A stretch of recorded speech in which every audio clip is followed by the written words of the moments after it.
Hi வணக்கம். ஒரு தக்காளி ரசம் தான். சப்ஸ்கிரைப் பண்ணாதவங்க சப்ஸ்கிரைப் பண்ணிக்கோங்க. அதுக்கு நல்ல பழுத்த தக்காளியாக ஒரு 4-5 எடுத்துக்கோங்க, உங்களுடைய குவான்டிட்டிக்கு தகுந்த மாதிரி.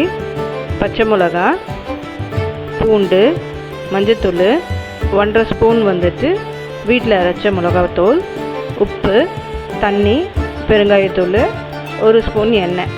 இது எல்லாத்தையும் ஒன்றா கலந்து 4 விசில் விட்டு எடுத்துக்கோங்க.